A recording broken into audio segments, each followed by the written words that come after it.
This is how chronic inflammation shows up. And it showed up for me the same way that I'm sure it shows up for a lot of women. Face puffiness, okay? That lower belly that just would not budge no matter what.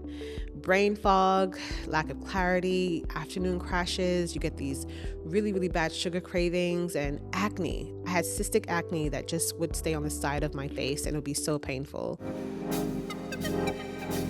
Hey guys, welcome back to episode 5. So we're talking about something that I think it's blamed for everything, but it's also widely misunderstood, and that is inflammation. And before you click off thinking this is going to be some dramatic, fear-based, everything is toxic episode, just stay with me for a minute, okay? Because this is not about panic. This is about understanding your body. If you feel puffy, if your weight fluctuates 5 pounds overnight, if your rings start getting tight and your stomach feels bloated, even when you eat clean, if you wake up tired, even after sleeping, there's a good chance inflammation is part of that story. And I need you to hear this first, okay?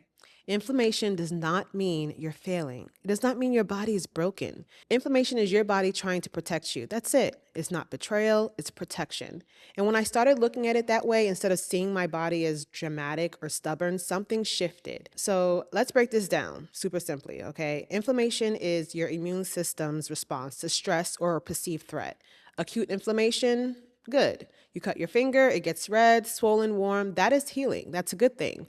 But chronic low-grade inflammation, that's the sneaky one. And that's what I've experienced for years. That's when your body's in a constant low-level stress response. Not enough to send you to the ER, but enough to increase cortisol, increase water retention, slow your digestion, disrupt insulin sensitivity, affects your thyroid conversion, and just totally mess with your hormones. And here's the important part. Chronic inflammation can make fat loss feel impossible. I have lived it. Not because you're not trying hard enough, not because you don't have discipline, but because your body does not prioritize fat burning when it feels stress. It prioritizes safety, always. And here's a common myth too. If you're inflamed, oh, you would know, you'd be sick. Not true.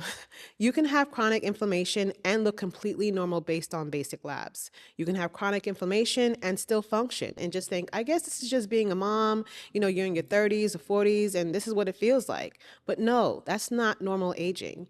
That's often accumulated stress, physical, emotional, metabolic. And another myth, inflammation only comes from junk food. I've heard this so much before, but that's also not true. Inflammation can actually come from undereating. Again, I've lived it. It can come from over-exercising. It could come from lack of sleep.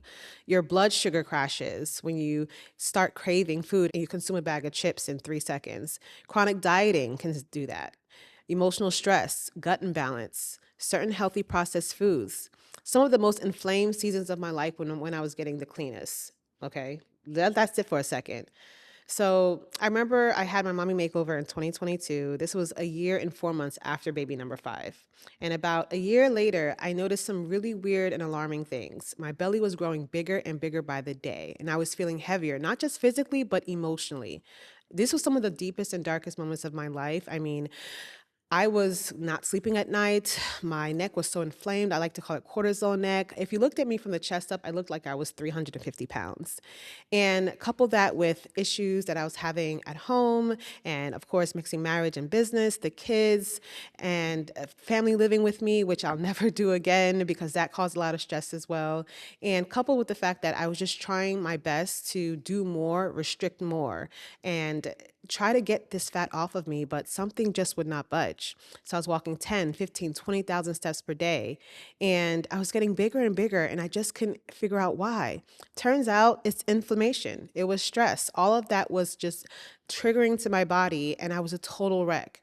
And me not being able to recognize inflammation back then just made it totally worse because I just doubled down. I restricted more, I exercised more. And it was just this vicious cycle that I couldn't get out of. And then that's when I realized, okay, maybe this is not about willpower and this is not about determination or discipline. This is how chronic inflammation shows up. And it showed up for me the same way that I'm sure it shows up for a lot of women. Face puffiness, okay? That lower belly that just would not budge no matter what.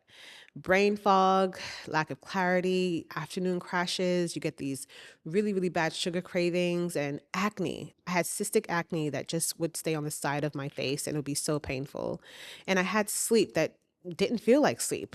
I mean, I had these random 3 to 5 pound scale jumps, and all of that is just wild. Most women respond to that by tightening control, eat less, cut carbs, add more cardio, skip dinner, which actually increases inflammation. It's a vicious cycle. Now, let's talk cortisol for a second. Cortisol is your stress hormone, okay? It's not evil, you need it. But chronically elevated cortisol increases water retention, increases abdominal fat storage, it increases blood sugar, it disrupts your sleep. So if you're under eating and over exercising, your body perceives that not as a good thing, but as stress. If you're sleeping 5 hours, if you're juggling work and kids and marriage and business and mental load, that is stress. Your body doesn't differentiate between a bear is chasing me and I skipped lunch and did this high intensity workout after sleeping for 4 hours. Stress is stress, okay? And inflammation is a downstream effect. So if the scale isn't dropping, you're not losing fat. That's a common myth that I've heard before. Inflammation can actually mask fat loss. Water retention can mask fat loss. Hormonal shifts can mask fat loss.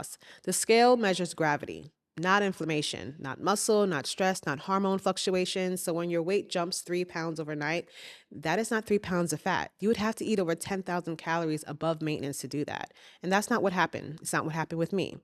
It's fluid, it's inflammation, it's stress. And I just want you to know you're not broken.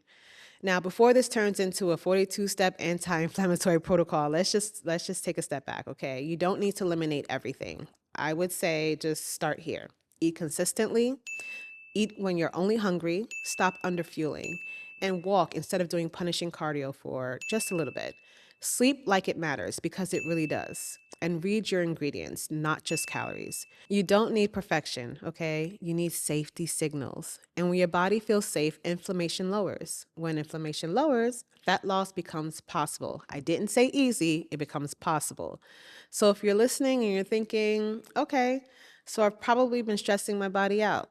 That's not a reason to spiral, okay? Don't overwork yourself. That's just information and it's empowering because now you know where to adjust. Your body isn't stubborn, it's protective. And protective bodies can be worked with. It should be worked with, not fought with.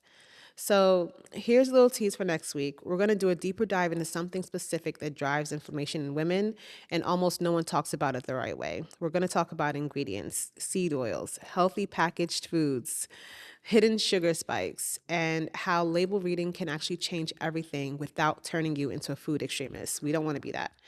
So if you ever feel like you're eating healthy, but you still feel inflamed, you just don't feel yourself, you feel heavy, this episode, hopefully, is going to connect the dots for you. So remember, you're not behind, you're not failing, you're learning your body, and that is powerful. I'll see you guys next week.